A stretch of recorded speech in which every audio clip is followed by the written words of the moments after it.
Kami mulai. Sebelumnya, Assalamualaikum warahmatullahi wabarakatuh. Waalaikumsalam warahmatullahi wabarakatuh. Kedengeran enggak? Kedengeran enggak, Pak? Halo. Terdengar, terdengar. Oh iya. Jadi, dari kelompok 8 akan mempresentasikan hasil dari penelitian kami yang berjudul Pengaruh Kebijakan Dividen Terhadap Volatilitas Harga Saham. Sebelumnya, memperkenalkan dari kelompok kami karena berdasar pepatah Jawa mengatakan tak kenal maka tak sayang. Jadi, ya pokoknya gitu. Kelompok kami beranggotakan Latifah Putri, Lili Karisma, Nisa Nurfaizah, dan juga saya, Narendra Permana. Dan selanjutnya memasuki bahasan pertama yaitu pendahuluan atau intro dari presentasi kali ini. Investasi memiliki peranan penting sebagai penguat ketahanan ekonomi suatu negara.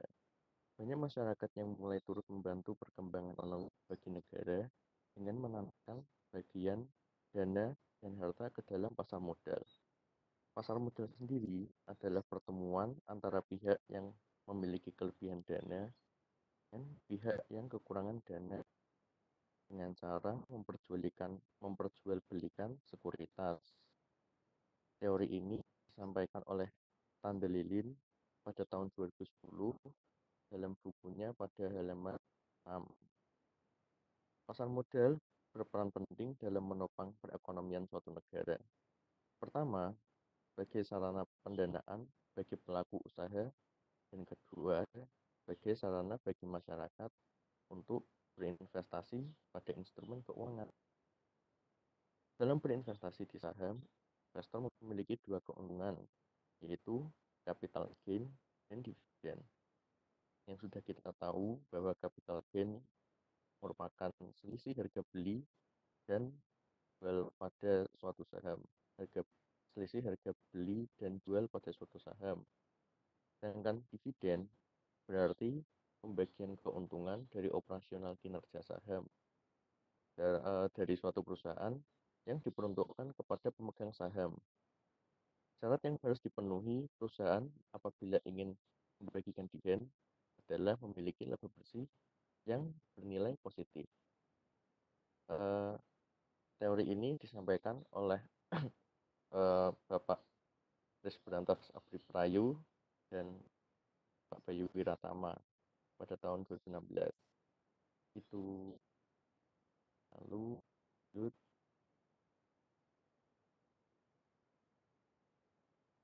Nah, setelah membahas tentang investasi dan tentang dividen tadi, suatu perusahaan memiliki kebijakan yang dinamakan kebijakan dividen. Kebijakan dividen merupakan kebijakan yang mengatur tentang tata kelola pembayaran dividen yang ditujukan untuk investor dalam rentang waktu tertentu dan ditentukan sesuai dengan tingkat komposisi yang sudah diatur oleh perusahaan agar dapat digunakan untuk membayarkan dividen dan untuk diinvestasikan dalam bentuk laba ditahan. Hal ini merupakan uh, teori dari Ross et al. Pada tahun 2013. Nah, kebijakan dividen dapat dipengaruhi dari faktor jumlah kepemilikan saham, ukuran perusahaan, dan tingkat profitability perusahaan yang merupakan uh, teori yang disampaikan oleh Resani dan Hayani ya pada tahun 2012. Selanjutnya, kebijakan dividen tidak hanya menimbulkan konflik of interest, tetapi juga menimbulkan pergerakan naik turunnya harga saham suatu perusahaan atau yang dinamakan dengan volatilitas dan dinilai berpengaruh positif terhadap performa dari perusahaan tersebut. Hal ini disampaikan oleh Anggoro dan Arif Yulianto pada tahun 2019. Tingkat volatilitas yang tinggi menunjukkan karakteristik penawaran dan permintaan yang tidak biasa. Volatilitas harga saham merupakan ukuran dan ketidakpastian tentang hasil yang didapat dari saham. Hal ini disampaikan oleh Yudha Kusumo pada buku yang diterbitkan pada tahun 2007 pada halaman 146. Volatilitas harga saham tersebut terjadi ketika suatu informasi masuk ke dalam pasar modal. Informasi ini merupakan sinyal pada investor dalam melakukan investasi.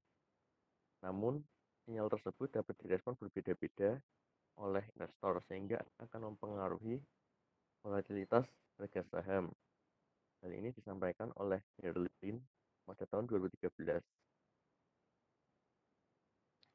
Lalu selanjutnya kami akan membahas tentang penelitian sebelumnya, di mana yang merupakan acuan kami dalam menyusun penelitian ini, mana hasilnya ternyata berbeda-beda dari tiap peneliti di beberapa daerah.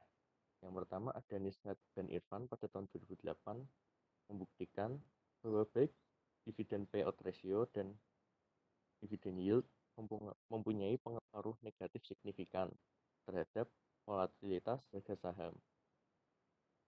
Lalu ada Husaini et al. Tahun 2011, Nazir et al. Tahun 2012, dan Hasemiju et al. Tahun 2012 membuktikan bahwa hanya dividen yield berpengaruh signifikan terhadap volatilitas harga saham arah. Ya. Lalu yang terakhir ada Habib et al. Pada tahun 2012 membuktikan bahwa kebijakan dividen tidak mempengaruhi volatilitas harga saham.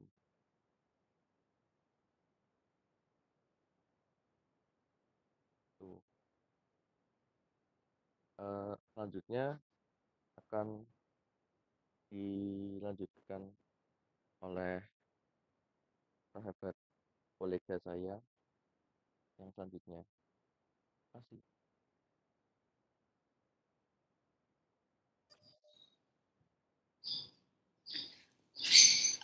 Baik, selanjutnya adalah mengenai tujuan dari penelitian ini.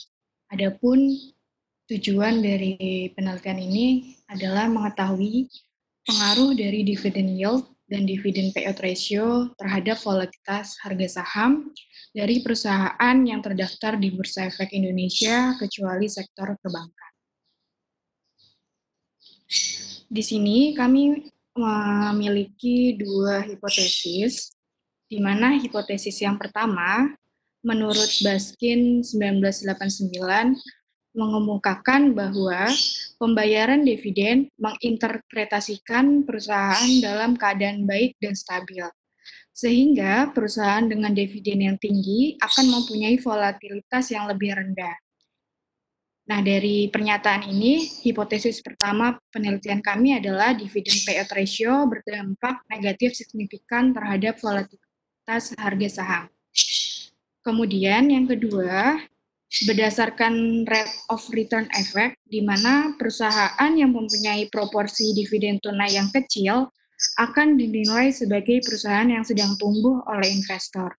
Saat prediksi akan laba di masa yang akan datang terlalu tinggi, maka akan terjadi efek spekulasi atau dengan kata lain memiliki volatilitas yang lebih tinggi.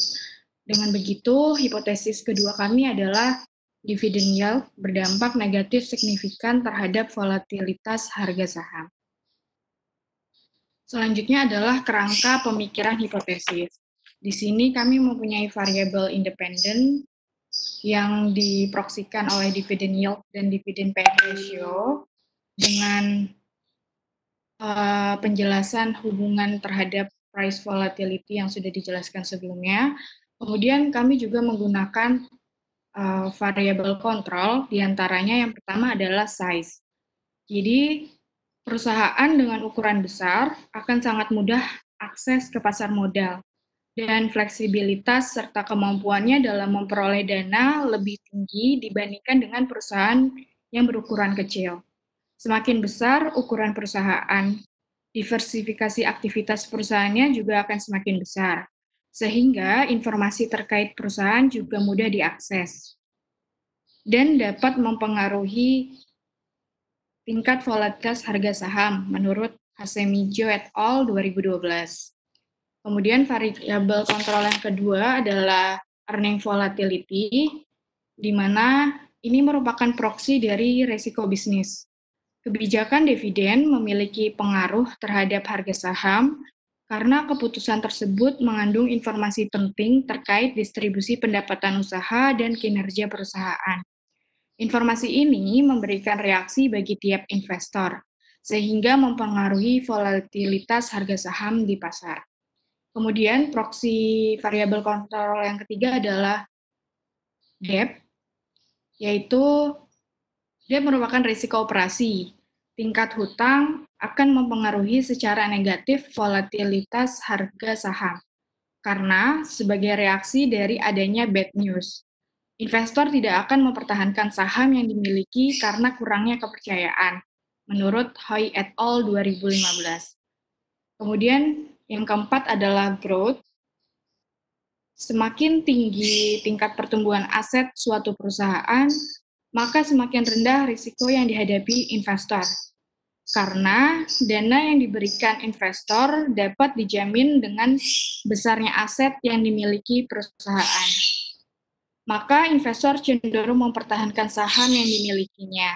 Hal ini mengakibatkan tingkat volatilitas yang rendah. Kemudian, data pada penelitian ini adalah data sekunder, di mana kami memperolehnya dari situs www.ids.co.id dengan jumlah populasi sebanyak 542 emiten.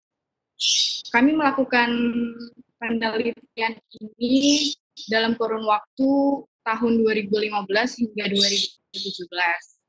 Teknik yang kami gunakan adalah metode purposive sampling dengan kriteria yang pertama adalah perusahaan yang konsisten membagi dividen selama periode 2015 hingga 2017. Yang kedua, perusahaan yang telah terdaftar sebelum tahun 2016.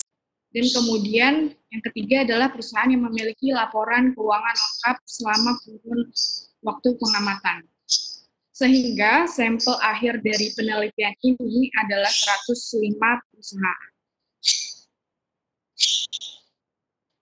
Selanjutnya adalah model pengujian. Di sini kami mempunyai dua model. Yang pertama adalah price volatility sama dengan intercept plus koefisien dividend yield ditambah koefisien dividend payout ratio plus random error.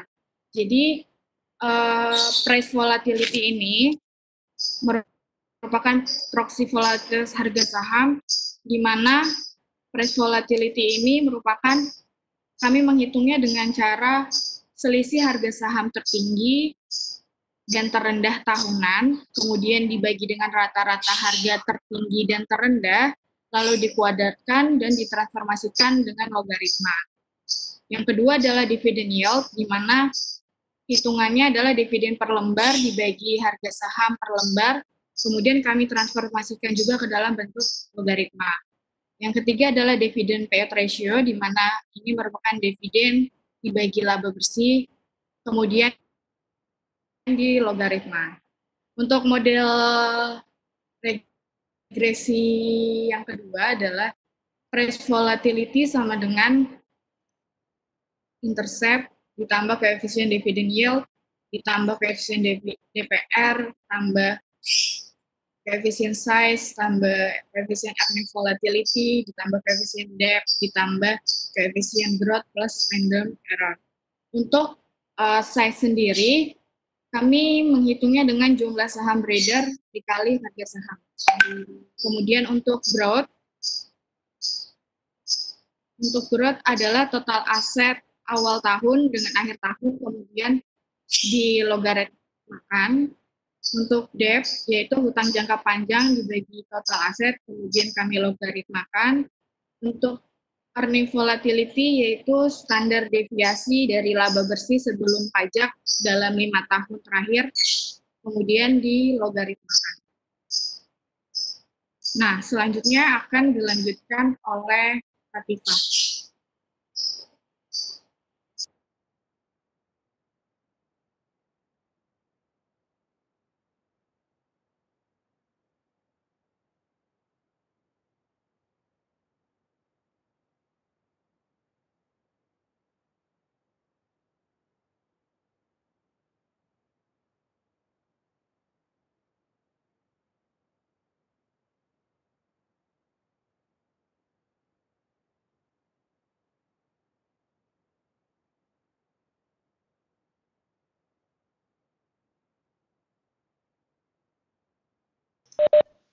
Ini belum ada suaranya ya, Latifah ya?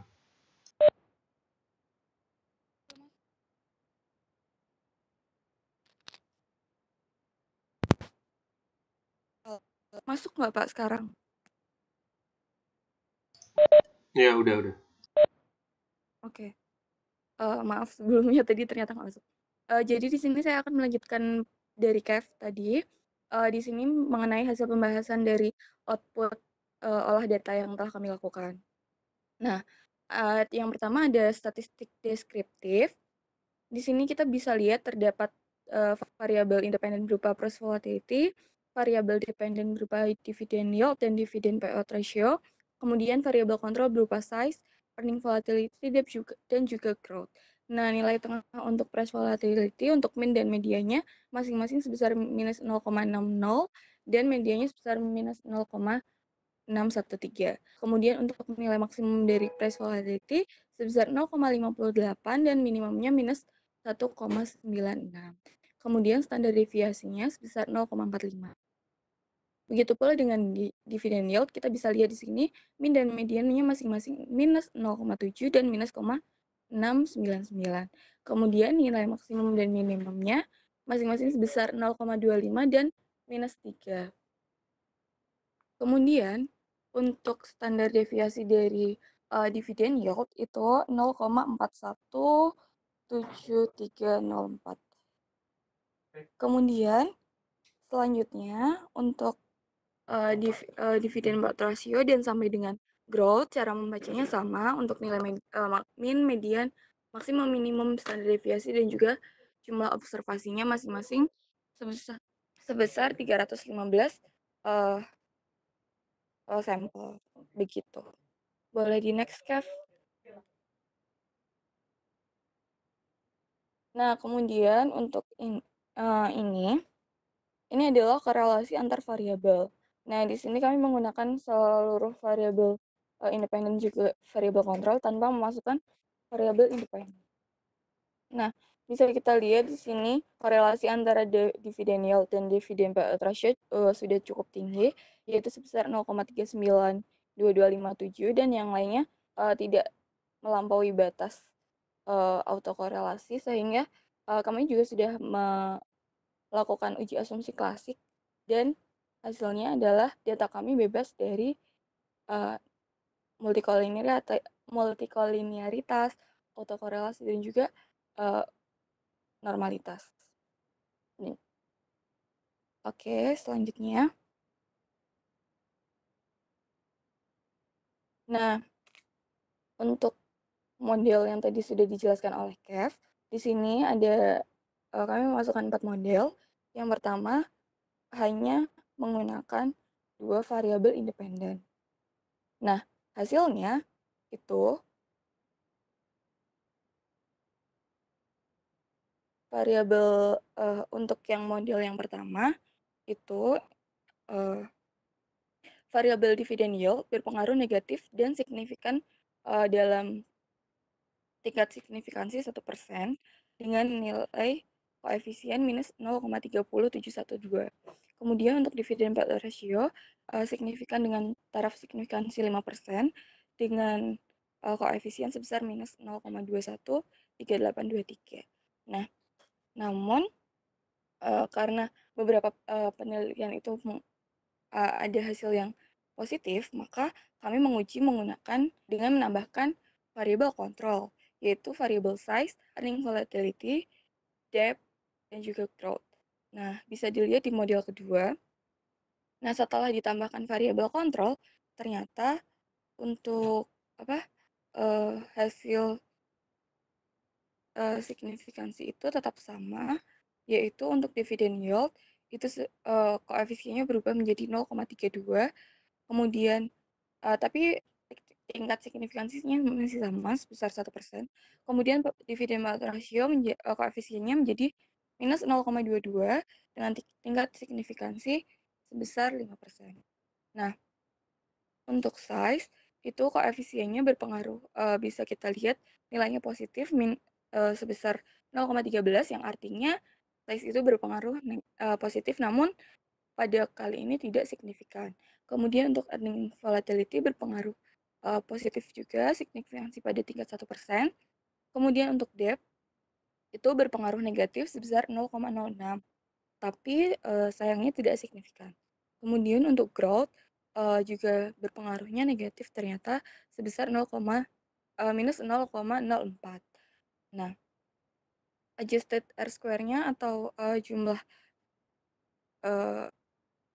sampel yang digunakan pada penelitian ini dan berdampak kepada price volatility adalah senilai 21,67%. Sedangkan sebesar kira-kira 78,1%, 3% yang lainnya itu berdasarkan dari variabel-variabel lain yang tidak kami uji pada penelitian kali ini. Nah, karena masih ada yang tidak signifikan untuk variabel kontrolnya, maka kita coba satu-satu untuk masing-masing variabel independen. Jadi kami memisah model untuk variabel yield, dividend yield, dan dividend payout ratio. Nah, hasilnya ternyata masih sama dengan penelitian sebelumnya. Dengan koefisien yang tidak berbeda jauh, dengan nilai positif dan negatif yang sama, dan juga tingkat signifikansi yang sama. Seperti misalnya pada model ketiga kita menggunakan dividend yield sebagai variabel independen. Nah, dihasilkan signifikan namun tetap negatif dengan nilai koefisien 0,38, sedangkan untuk model keempat kita menggunakan dividend payout ratio yang hasilnya koefisiennya itu tetap negatif, yaitu sebesar minus 0,285369. Begitu.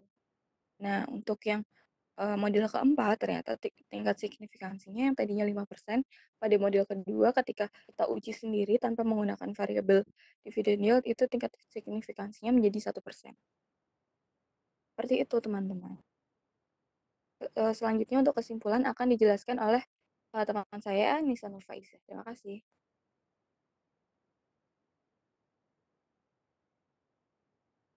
Ya, suara saya masuk nggak? Ya.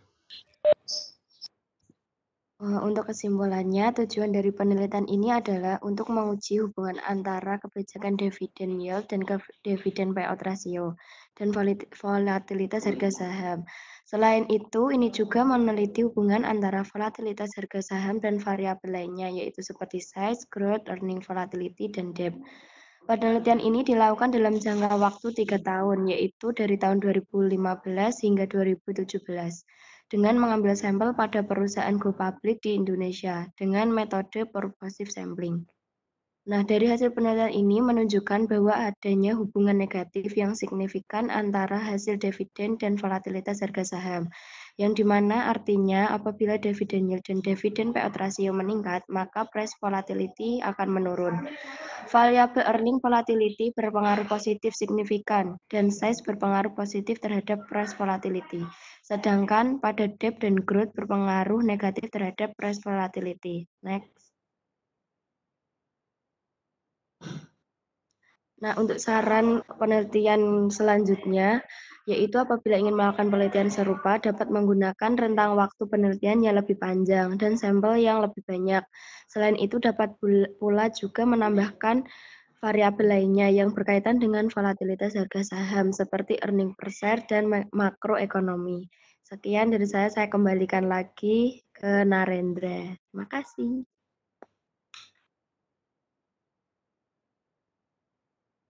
Ya, sekian dari presentasi di kelompok 8.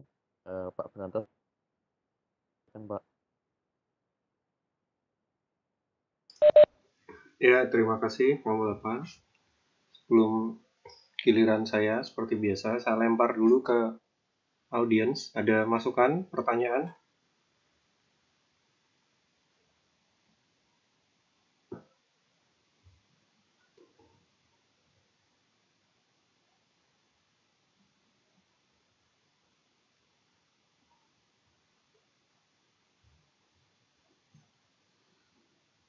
Halo, udah bangun belum ini? Ayo teman-teman, kalau mau mengomentari silahkan. Kalau ada bahasan yang kurang tepat atau presentasinya background-nya tidak kontras sama tulisannya, silahkan. Tidak apa? Nggak kontras? Background-nya nggak bisa dilihat maksudnya, Pak, sama tulisannya. Emang nggak bisa dilihat? Ya bisa sih Pak sebenarnya. Kan cuma baca basi aja Oh iya. biar ada komunikasi gitu. Ini siapa yang namanya Kapten Tisu Basah nih? Kok ada yang namanya Kapten Tisu Basah ini apa nih? Ayo, saya baru ngeh ini ada peserta. Saya Pak, maaf saya Pak. Siapa nih suara? Saya ganti Gatra. Oh. Kamu ngapain Gatra? Salah akun. Oh, salah akun. Ini buat apa nih tisu basah nih? Akun apa ini? Ya, Pak.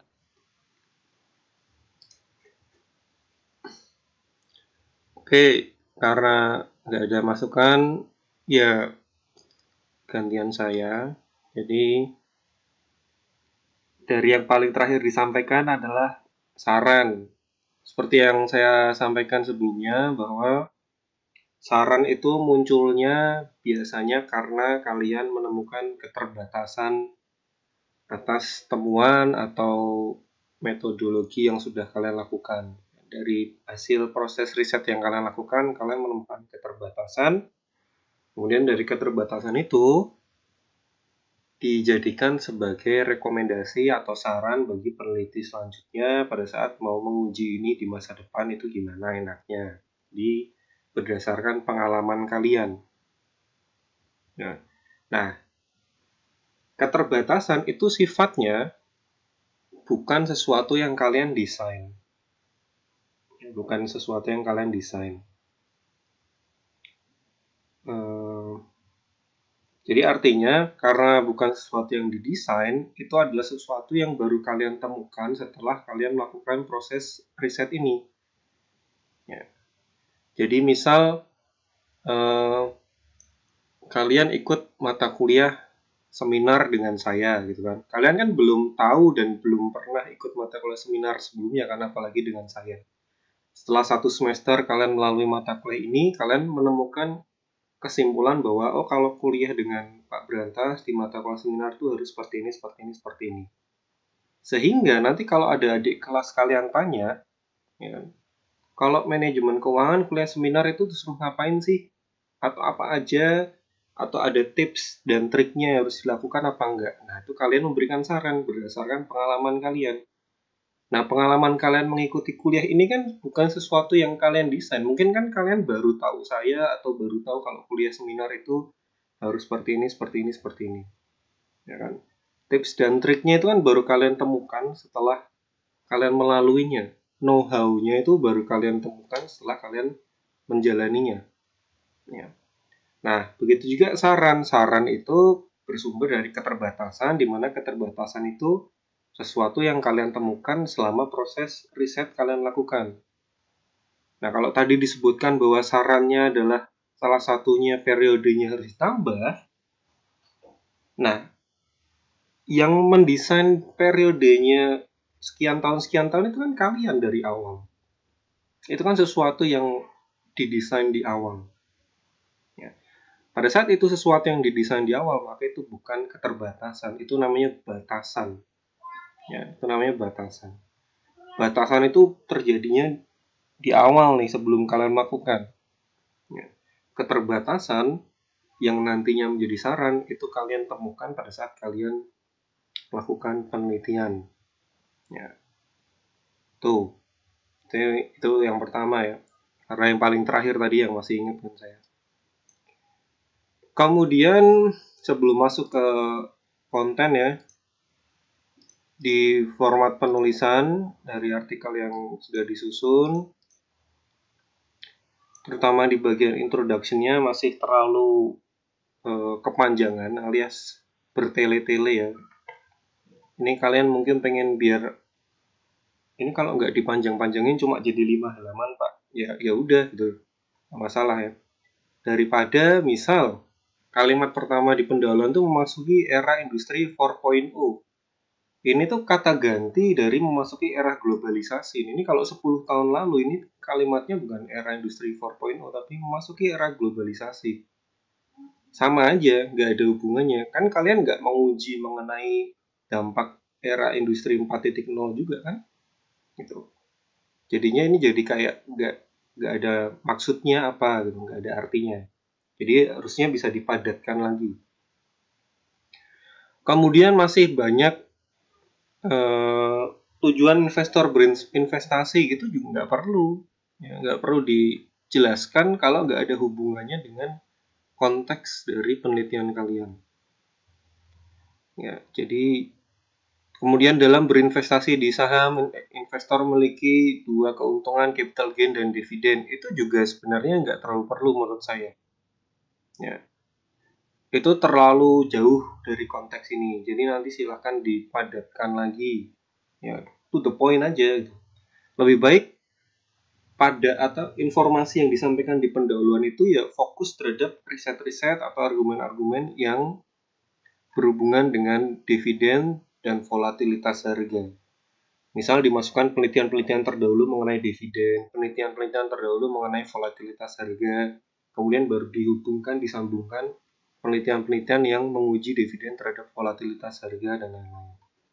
Ya, jadi bisa lebih padat dan berisi.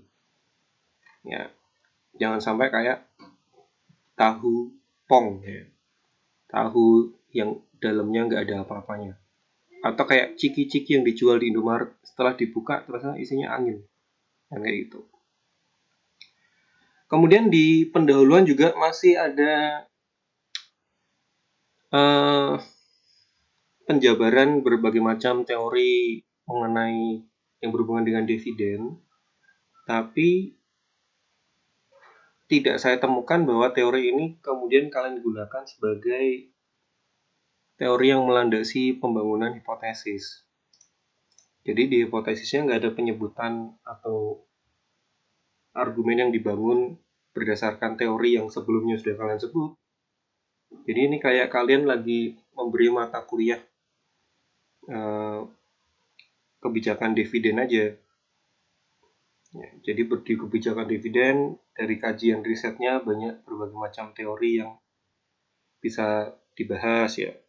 Dividen irrelevance, dividen apalagi signaling teori dan lain-lain. Tapi itu tidak kalian gunakan untuk menjelaskan hipotesisnya. Padahal penggunaan teori itu ya sebenarnya untuk menjelaskan argumen dari hipotesis.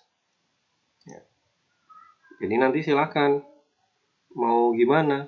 Ya. Apakah ada dari berbagai macam teori tersebut yang bisa digunakan untuk membantu membangun argumen dari hipotesis yang kalian susun. Ya. Misal kalian bisa menggunakan kan di sini nggak disebutkan, tapi kan di dalam konteks teori dividen itu kan ada yang namanya bird in the hand. Ya.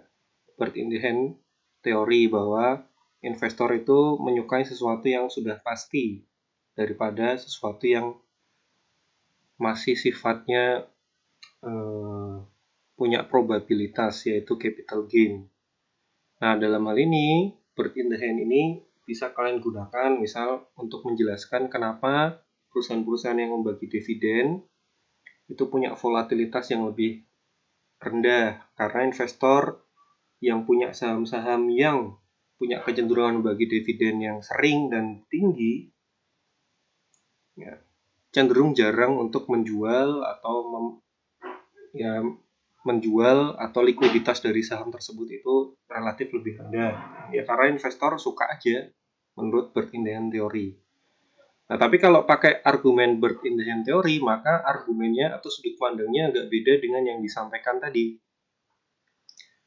Tadi bagian hipotesis kan si Kev menjelaskan bahwa H1 itu atau dividen payout ratio kenapa berpengaruh negatif terhadap volatilitas, karena pada saat dividen payout ratio itu tinggi, maka itu sebagai cerminan bahwa perusahaan itu bisa memastikan cash flow-nya itu selalu tinggi juga. Hal tersebut dipandang sebagai hal yang positif oleh investor, gitu kan. Nah, itu sudut pandang yang berbeda dengan sudut pandangnya Bird in the Hand, walaupun sama-sama kesimpulannya perusahaan dengan dividen yang tinggi, volatilitasnya rendah. Nah, itu nanti tinggal dipilih mau pakai sudut pandang yang mana. Ya. Jadi dari atau hipotesis yang sama, ya, dividen berpengaruh negatif terhadap volatilitas, itu bisa dibangun menggunakan berbagai macam sudut pandang yang berbeda. Ya, nah, nanti silahkan dipilih aja, ya, atau didiskusikan lagi mau yang mana. Ya. Atau kalau mau menggunakan argumen yang lain bisa, contoh. Jadi banyak penelitian itu yang menyebutkan bahwa investor itu akan bereaksi sangat buruk, bereaksi negatif apabila ada perusahaan yang mengurangi pembayaran dividennya. Ya, maka yang dilakukan oleh perusahaan itu adalah berusaha untuk membagi dividen dalam jumlah yang tetap atau bertambah. Ya. Kenapa seperti itu? Kenapa investor bereaksi buruk terhadap pengurangan dividen? Karena investor itu adalah makhluk yang tidak suka kehilangan. Ya kan? Jadi salah satu sifat individual itu kan loss aversion. Orang yang tidak menyukai atau menghindari kehilangan. Ya, jadi pada saat dia sudah punya, ya, katakanlah satu standar dividen tertentu yang selalu diterima, kemudian dikurangi sedikit aja, maka reaksinya akan sangat sensasional gitu, karena individu ini atau investor ini adalah orang-orang yang loss aversion-nya tinggi. Nah, jadi bisa menggunakan argumen itu juga dari sudut pandang loss aversion untuk menjelaskan atau untuk akhirnya bisa menduga, membuat hipotesis bahwa dividen itu berhubungan negatif atau berpengaruh negatif terhadap volatilitas. Ya, jadi silakan itu. Kemudian seperti yang saya sampaikan kemarin-kemarin, bahwa coba mulai dibuat data deskriptif yang lebih bisa menggambarkan atau membantu pembaca untuk memahami konteks penelitian atau hipotesis yang kalian bangun itu secara lebih mudah. Nah, salah satunya adalah dengan cara membuat deskriptif, di mana kan kalau di sini kan ceritanya punya dugaan bahwa dividen itu berhubungan negatif dengan volatilitas atau dividen itu punya dampak terhadap volatilitas. Ya, tampilkan deskriptifnya. Ya. Dibuat pemetaan, dibuat grafik, apakah benar kalau saya kumpulkan nih perusahaan-perusahaan yang dividennya tinggi, kemudian saya cek volatilitasnya, memang volatilitasnya rendah. Nah, itu ditampilkan datanya. Ya. Dan informasi tersebut itu tidak bisa ditemui apabila deskriptifnya itu masih deskriptif yang standar, itu bawaan dari alat atau software yang digunakan, masih cuma min, median, maksimum, minimum, standar deviasi, observasi gitu. Nah, itu belum bisa ditemui informasi tersebut. Ya, jadi nanti silahkan ditambahkan statistik deskriptif yang setidaknya dari data mentah yang kalian kumpulkan itu, datanya itu udah punya pola yang bisa mendukung temuan dari atau terbukti atau tidaknya hipotesis yang kalian ajukan. Nah, jadi jangan cuma mean median modus saja karena ya kurang informatif lah kira-kira kayak gitu. Ini juga berlaku untuk semuanya ya. Kalau kalian bisa membuat deskriptif yang lebih baik, kenapa enggak gitu. Kemudian pertanyaan saya adalah, dari tadi kan belum tanya. Pertanyaan saya, kenapa di sini dividen payout ratio dan yield itu di treatment atau diperlakukan seperti dua variabel yang berbeda? Atau kenapa saya mengasumsikan bahwa kalian itu memperlakukan dividen payout ratio dan dividen yield sebagai dua variabel yang berbeda?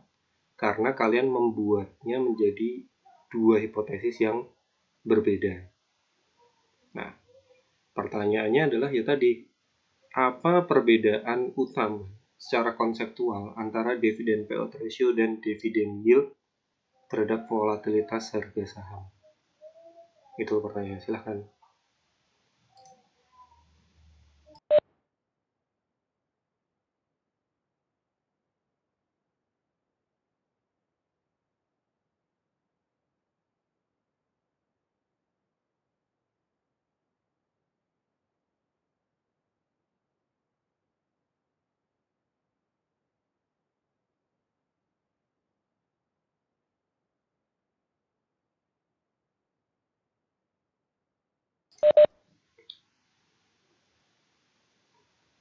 Saya tambahi ya. Nah, kira-kira kayak gini pertanyaan saya. Itu sama seperti kalau misal mau menguji profitabilitas terhadap harga saham misalnya. Misal, H1-nya ROA terhadap harga saham, H2-nya ROE terhadap harga saham.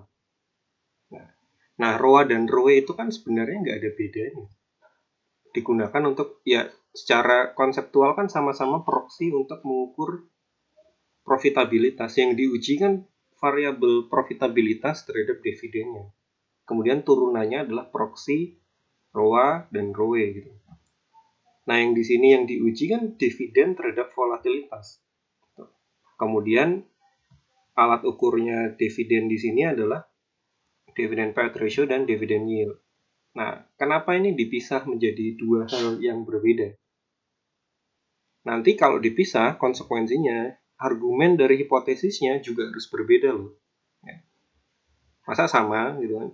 Yang dividen payout ratio, kalau dividennya tinggi, cash flow-nya tuh tinggi. Terus yang dividen yield, masa kayak gitu lagi? Gimana?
Halo, ya saya mau menjawab Pak.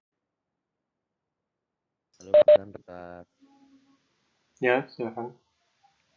Eh, jadi menurut kami kenapa eh, DPR dan DIY di apa, di treatment sebagai dua variabel yang berbeda karena eh, berdasarkan penelitian sebelumnya dan juga eh, dari peran dari posisi DPR dan DIY dalam laporan keuangan itu memiliki penilaian saham yang eh, posisinya tuh berbeda gitu loh Pak. Jadi menurut kami variabel tersebut eh, ditreatmentkan dengan cara yang berbeda. Itu menurut kami seperti itu Pak. Maksudnya gimana? Kurang jelas.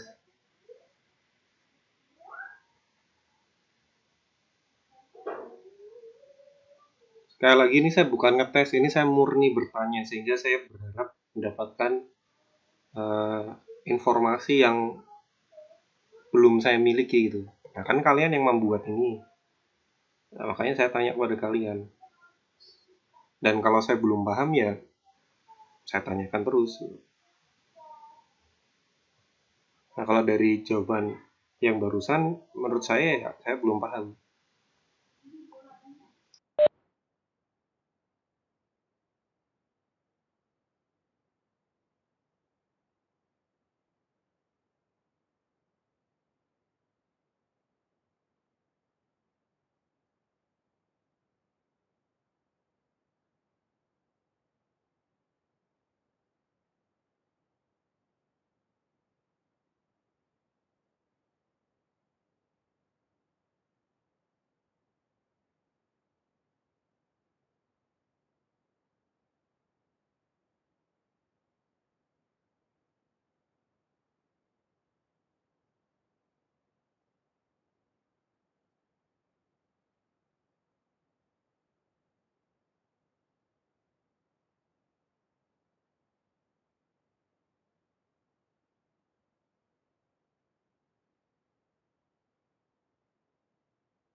Gimana?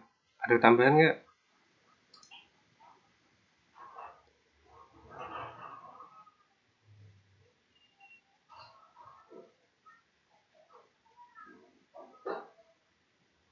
Tunggu bentar Pak, teman-teman sedang mendiskusikan jawaban yang tepat untuk disampaikan saat ini.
Kalau dividen payout ratio itu kan diperoleh dari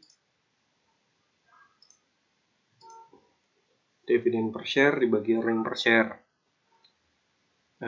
Ya, misal perusahaan untung 100 juta, dividen payout ratio-nya 50%, berarti 50 juta menjadi laba ditahan, 50 juta menjadi laba, gitu. Itu 50% dividen payout ratio. Diperoleh dari dividen per share dibagi earning per share. Persentase perbandingan antara dividen dengan earning, atau berapa persen dari total earning yang dibagikan menjadi dividen. Itu dividen payout ratio. Kalau dividen yield diukur menggunakan dividen per share dibagi harga saham per lembarnya. Ya, jadi misal perusahaan membagi punya DPS atau dividen per share 1, harganya 20, maka dividen yield-nya adalah 5%. Sebenarnya secara definisi dividen yield dan dividen payout ratio itu kan jelas berbeda. Dan kalau dividen payout ratio menggambarkan persentase dari total laba bersih yang dibagikan sebagai dividen. Kalau dividen yield itu menggambarkan informasi mengenai perbandingan antara dividen yang diterima dengan harga yang harus dibayarkan. Nah, tapi pertanyaannya, kenapa dua informasi tersebut akan punya pemaknaan yang berbeda dari kacamata investor? Sehingga kalian pisahkan. Kalau misal itu dimaknai sebagai dua hal yang sama, harusnya kan nggak perlu dipisahkan jadi yang satu maupun kedua. Bisa digunakan sebagai variabel proksi pengganti aja, karena variabelnya ya variabel dividen. Mau diukur menggunakan payout ratio, mau menggunakan yield, intinya tetap secara konseptual yang diuji adalah semakin tinggi dividen, semakin rendah volatilitasnya. Nah, jadi pertanyaan, kenapa dipisahkan?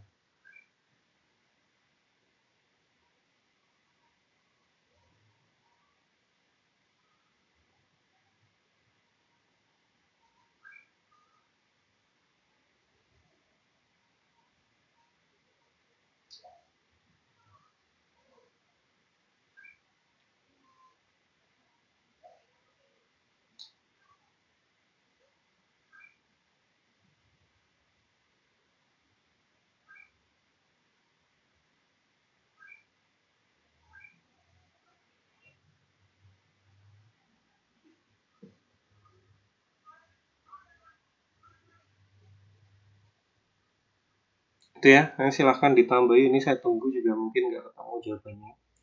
Saya juga belum bisa memberikan tambahan informasi lagi karena saya tadi, seperti yang saya bilang tadi, saya murni bertanya, jadi saya juga harus mencari tahu. Kemudian nanti pilihannya berarti tetap menggunakan dua hipotesis, tetapi diperkuat argumen masing-masing hipotesisnya. Karena kalau saya lihat di artikel belum cukup kuat. Atau pilihan kedua, hipotesisnya satu, untuk dividen terhadap volatilitas. Nanti dividen payout ratio dan dividen yield ini digunakan sebagai dua proksi yang berbeda aja, semacam robustness test.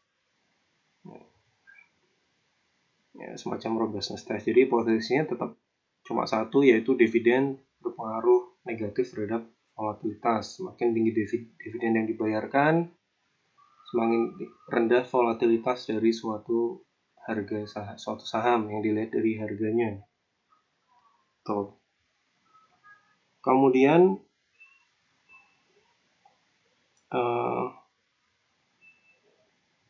nanti coba tambahkan variabel cash dividen ya, dengan asumsi kalau kalian memutuskan bahwa dua proxy ini dijadikan proxy dividend payout ratio dan dividend yield ini digunakan sebagai alat ukur variable dependent. Artinya digunakan sebagai dua proxy yang saling menggantikan, yang satunya hipotesisnya cuma menjadi satu. Nanti silahkan coba ditambahkan cash dividend. Cash dividend. Karena ya asumsinya, kenapa investor itu suka dividen, kenapa pembagian dividen itu bisa menurunkan volatilitas, karena mungkin asumsi dasarnya dividen itu akan secara langsung meningkatkan kesejahteraan si investor kan. Nah, kesejahteraan investor peningkatan secara langsung kesejahteraan investor itu diasumsikan diterima dalam bentuk cash pada saat dividen itu dibagikan menjadi cash. Ya. Makanya nanti coba tambahkan proxy cash dividend. Proxy cash dividend. Nah, pada saat kalian sudah menambahkan proxy cash dividend, maka nanti kalian bisa nulis saran untuk penelitian selanjutnya. Karena di penelitian ini, dividend payout ratio, dividend yield, dividen itu kan diukur dari dividen per share. Dividen per share itu kan jelas cash dividend, ya kan? Total dividen dibagi total jumlah lembar saham. Dan kalian sudah mengukur menggunakan cash dividend, artinya tiga proxy tersebut secara konseptual itu intinya mengasumsikan bahwa dividen yang dibagi itu dalam bentuk cash yang nantinya dapat menurunkan volatilitas. Nah, nanti kalian bisa ngasih saran. Karena penelitian ini berfokus kepada dividen yang dimaknai dibagikan dalam bentuk cash, kami menyarankan untuk penelitian selanjutnya, misal menguji apakah ada dampak yang berbeda apabila perusahaan itu membagikan dividennya dalam bentuk stok dividen. Ya, kan ada perusahaan yang bagi dalam bentuk stok dividen kan, bukan dalam bentuk cash. Nah, itu apakah investor atau pasar itu akan bereaksi sama atau berbeda dibandingkan dengan pada saat dividen yang dibagi itu dalam bentuk cash. Tuh, itu bisa jadi saran temuan penelitian ke depannya. Kemudian nanti silahkan di bagian metodologi definisi operasional diperbaiki. Definisi operasional itu yang menjelaskan cara mengukur masing-masing variabel. Nah, di artikel kalian, definisi dari masing-masing variabel itu secara literal, secara harfiah definisi. Dividend yield merupakan penghitungan antara gitu-gitu kan. Biasanya lebih to the point ya. Dividend yield langsung ditaruh rumusnya, dividend payout ratio langsung taruh rumusnya kayak gitu. Size taruh rumusnya, nggak perlu dijelaskan size adalah ukuran besar kecilnya perusahaan, yaitu bukan penjelasan, itu artinya bahasa Indonesia. Size adalah ukuran gitu kan. Jadi langsung ditaruh definisi operasional itu sama dengan rumus gitu kalau di dalam manajemen keuangan.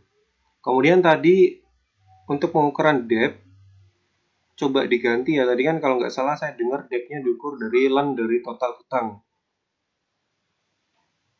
Kayak gitu nggak? Atau gimana tadi ngukurnya? Debt itu dari utang jangka panjang dibagi dulu sama total aset, Pak. Baru kemudian di logaritma. Oh iya. Kenapa harus di ln kan? Soalnya data kalau nggak dilenkan itu nggak normal, nggak lulus normalitas. Ya. Ya udah. Tadi saya dengarnya adalah ln dari utang jangka panjang aja. Ya kalau udah menggunakan debt ratio ya udah. Kemudian yang terakhir adalah daftar pustakanya masih berantakan. Pertama, dari spasi antar daftar pustaka itu ada 2 format spasi ini. Ada yang spasinya 1, ada yang spasinya 1,5, itu jelas nggak baik. Kemudian belum urut namanya. Jadi kalau daftar pustaka itu diurutkan dari abjad ya, urut abjad dan urut tahun. Jadi kalau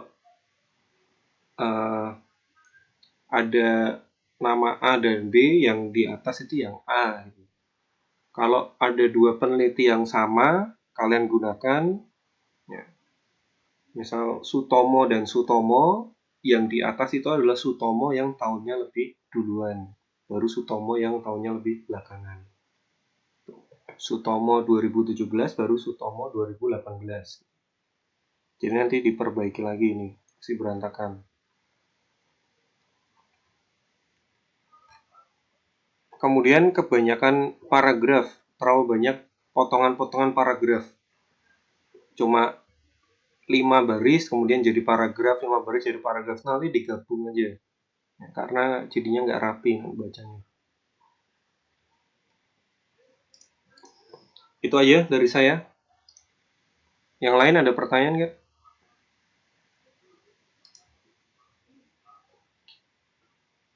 Pak mau nanya, Hmm. kalau misalnya kita masukin cash dividen, berarti nanti hipotesisnya cuma 1, dividen. Terus diukur 3 proxy gitu. Iya. Jadi penyebutan dividen payout ratio, dividen yield, dan cash dividend itu baru kalian sebutkan atau kalian baru mention pada saat masuk metodologi. Tapi dari introduction sampai pengembangan hipotesis itu fokusnya kepada dividen. Boleh menyebutkan misal penelitian terdahulu yang pernah menguji, penelitian A pernah menguji dividen yield terhadap volatilitas, penelitian B pernah menguji dividen payout ratio terhadap volatilitas, dan lain-lain. Tapi pada saat kalian menulis argumennya, yaitu argumen yang disusun itu menyebutkan variabelnya, yaitu dividen. Karena di sini kan kita memperlakukan dividen payout ratio dan dividen yield sebagai proxy nanti jadinya. Nah, proxy itu baru muncul pada saat di metode atau metodologi definisi operasional. Ada lagi?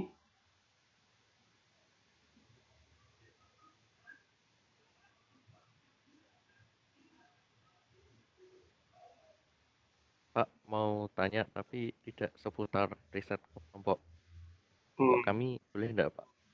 Apa? Apa tanya apa? Pak, gimana ya? Kalau misalnya pengambilan topik skripsi tahun-tahun yang sekarang ada tips dan trik gitu enggak, Pak? Tips dan triknya? Iya, maksudnya kayak apa ya? Kayak topik apa yang bisa jadi rancangan gitu loh, Pak, apa bisa jadi proyek buat tahun-tahun sekarang gitu, Pak, pencerahan. Ya, sebenarnya tergantung ya. Nah, ini jawaban tergantung tuh jawaban paling aman, jawaban untuk menghindar. Nah, ya. Tergantung kalau di konteks penelitian misal keuangan itu balik lagi ke minatnya apa. Ya. Kalau kalian tanya saya secara garis besar manajemen keuangan itu arahnya kemana, saya nggak bisa jawab karena saya nggak membaca semua riset mengenai keuangan. Ya. Tapi kalau kalian tanyanya topik yang saya minati itu arahnya kemana, ya saya bisa menjawab karena kan saya punya bidang spesifik yang saya sukai kan, yang saya tuju, yaitu di keuangan keperilakuan. Ya. Tapi kalau kalian tanya misal dividen yang lagi oke apa Pak?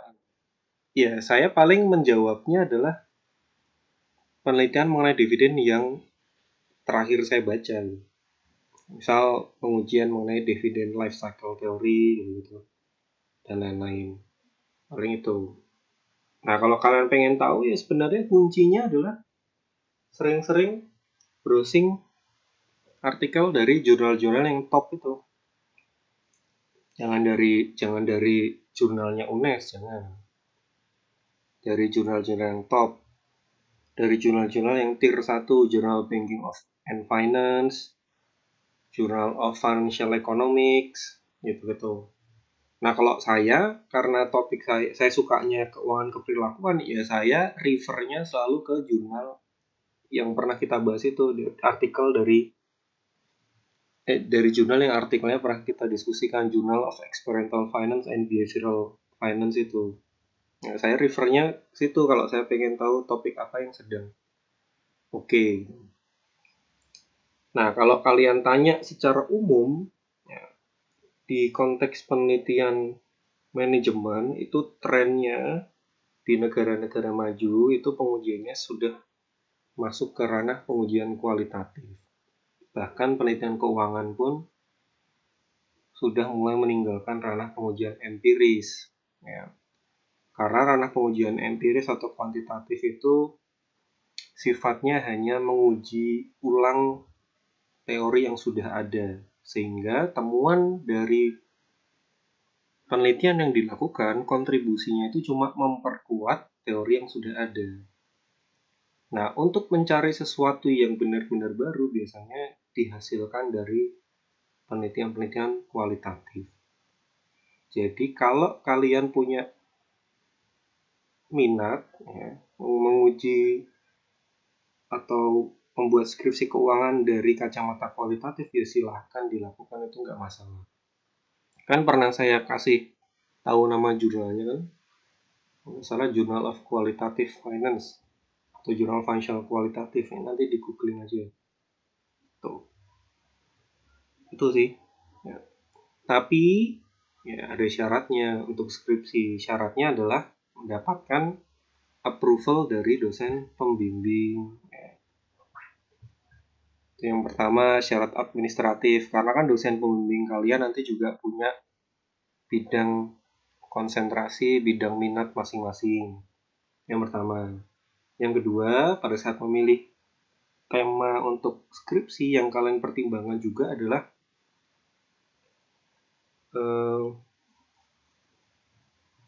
doable apa enggak, bisa dilakukan secara rasional apa enggak. Ya. Karena kan nanti kalian terbentur dengan biaya kuliah, kan? Semakin susah, semakin ribet penelitiannya, kuliahnya semakin lama, nanti harus bayar UKT dan lain-lain, waktu, umur, dan lain-lain. Ya.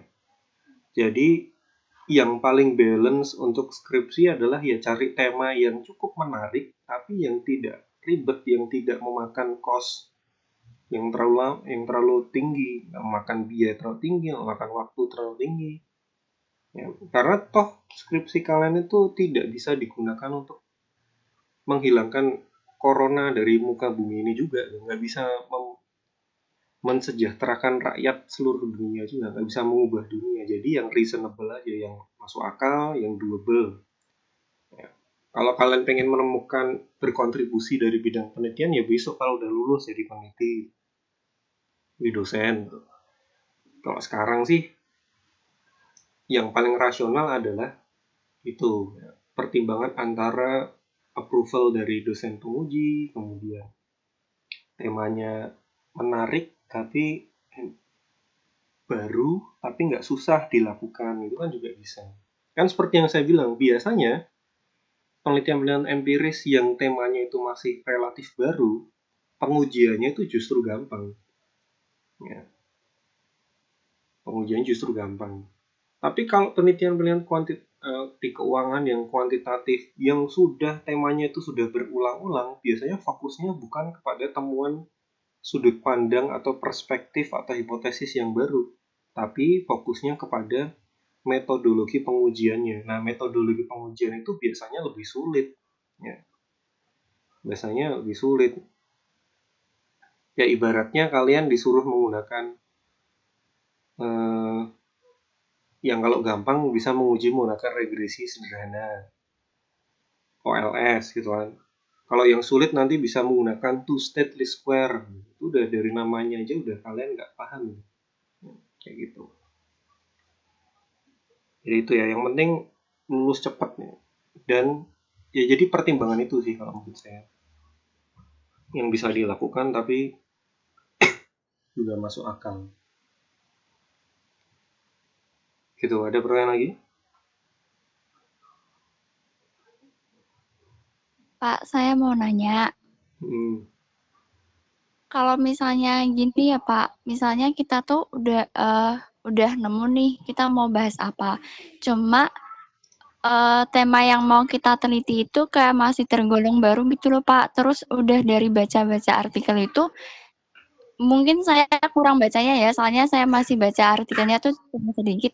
Nah di situ tuh kayak dijelasin latar belakangnya mereka melakukan penelitian itu ya karena karena si teori ini tuh masih baru, jadinya tuh kayak pengen tahu gitu loh Pak. Jadi tuh nggak ada argumen yang kuat untuk untuk yang bisa diambil untuk dijadiin latar belakang gitu. Nah kalau misalnya kayak gitu gimana Pak? Kalau kayak gitu ya pilihannya ada dua ya. Nggak usah dilanjutkan atau baca lebih banyak lagi. Itu. Ya, jadi sama waktu saya dulu bikin tesis, artikel acuan saya itu tidak cukup menjelaskan dengan detail ya. Tidak cukup menjelaskan dengan detail argumen-argumen yang diperlukan untuk memperkuat hipotesisnya. Jadi beberapa kali setiap saya ditanyain sama dosen pembimbing atau bahkan dosen penguji, kalau di waktu saya dulu S2 kan ada ujian proposal dulu, kemudian ada ujian tesis kan. Ujian proposal tuh ya yang diujikan ya kita mempresentasikan bab 1, 2, 3. Kalau udah lulus baru kita nyari data dan lain-lain baru ujian lagi gitu. Waktu ujian proposal itu saya beberapa kali saya sudah cukup pede karena saya merasa sudah cukup membaca banyak penelitian terdahulu. Kemudian setelah masuk ujian proposal, saya diberikan pertanyaan yang saya nggak antisipasi sebelumnya. Yang nggak ada tuh di artikel-artikel yang sebelumnya saya baca. Ya saya nggak bisa jawab. Terus yang bisa saya lakukan apa? Ya cari referensi lain. Ya. Dan kuncinya referensi yang kita gunakan itu sebenarnya tidak tertutup di satu disiplin ilmu saja. Satu disiplin ilmu. Jadi waktu itu kan saya ngujinya overconfidence kan terhadap dividen. Artikel acuan saya adalah artikel di finance yang menguji overconfidence, perilaku overconfidence manajerial terhadap dividen. Karena itu kan kalau kita lihat dari variabelnya aja, ada dividen, oh berarti ini perusahaan nih, manajemen keuangan. Nah saya fokusnya kepada artikel yang ada di jurnal-jurnal manajemen keuangan. Tapi ternyata itu nggak cukup kuat. Nah akhirnya yang saya lakukan, saya sampai membaca konteks overconfidence dari sudut pandang kajian psikologi. Ya. Saya sampai keluar dari konteks manajemen keuangan untuk memperdalam lagi, untuk mencari jawaban perilaku overconfidence itu seperti apa kalau dalam kajian aslinya yang ada di bidang psikologi. Karena kan akarnya dari situ baru dibawa ke finance. Ya. Jadi ya memang triknya seperti itu. Jadi balik lagi, di penelitian-penelitian yang baru biasanya PR kita adalah menyusun argumen yang ada di latar belakang maupun hipotesisnya. Sedangkan di penelitian-penelitian yang relatif sudah banyak dilakukan, PR kita adalah melakukan pengujian dengan cara yang baru. Nah, tinggal yang mana nih kalian? Ya. Yang dihindari kan idealnya jangan sampai temanya itu biasa, pengujiannya biasa. Itu jangan dihindari, yang dihindari seperti itu. Idealnya ya entah temanya baru, metodenya biasa, atau temanya lama, metodenya yang luar biasa. Jadi kalau ditanya gimana caranya kalau kondisi kayak gitu, ya pilihannya gak usah dilanjutkan, cari yang lain, atau perbanyak bacaan. Gitu. Ya.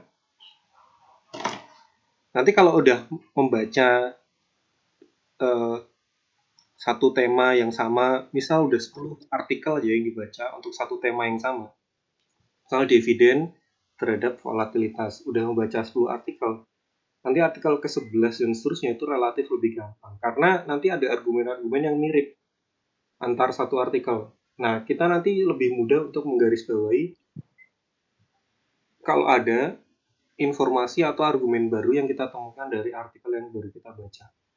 Karena yang lain kan relatif mirip nih. Oh, ini udah disebutkan di artikel sebelumnya. Oh, ini udah. Oh, ini udah. Oh, ini udah. Oh, ini belum nih. Gitu. Ini bisa saya masukkan. Nah, kalau saya kepuasannya di situ ya, menemukan informasi baru. Makanya saya berusaha sukanya di keuangan keperilakuan karena relatif baru dan karena saya nggak cukup pede untuk punya kemampuan melakukan pengujian yang ribet. Ya. Pengujian yang ribet. Kalau di finance itu sekarang menggunakan OLS saja sebenarnya nggak cukup ya. Jadi ada namanya metode GMM yang mungkin kalian ingat pernah beberapa kali muncul di artikel Generalized Method of Movement. Itu dari saya S2 waktu pertama dengar namanya sampai sekarang saya tetap nggak tahu cara melakukannya, sehingga saya menyerah untuk fokus pada metodologi. Saya sekarang fokusnya kepada argumen saja, penyusunan hipotesis saja ya. Dan lebih fulfilling ya, kalau saya lebih memuaskan kalau misal saya menemukan suatu argumen yang baru atas atau menemukan sudut pandang yang baru atas suatu topik gitu. Itu ya. Ada pertanyaan lagi?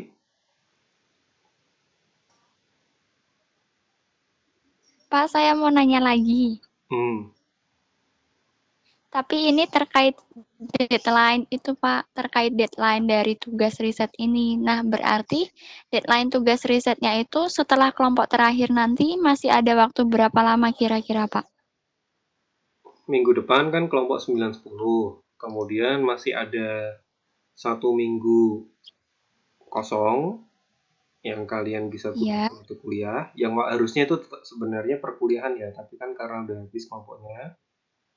Kemudian nanti biasanya kan periode UAS itu 2 minggu ya. Nah, ini saya belum ngecek yang ini gimana, karena kemarin baru dirapatkan juga untuk rapat UAS. Hari ini baru dirapatkan teknisnya gimana. Kalau misal nanti tetap skemanya 2 minggu, berarti dimulai dari tanggal 22 sampai tanggal 3 Juli. Ya nanti bisa lah saya buat deadline-nya di minggu kedua ya, supaya kalian punya waktu yang lebih panjang buat lakukan revisi. Itu. Atau kalau kalian udah nggak sabar ngumpulin ya, saya buat di deadline-nya di minggu pertama. Gitu. Jangan Pak, belum siap. Belum siap itu ya dibuatnya dari besok, dari kemarin-kemarin. Biasanya mau waktunya sebulan atau waktunya 1 tahun tetap ngerjainnya hamin 7 hari.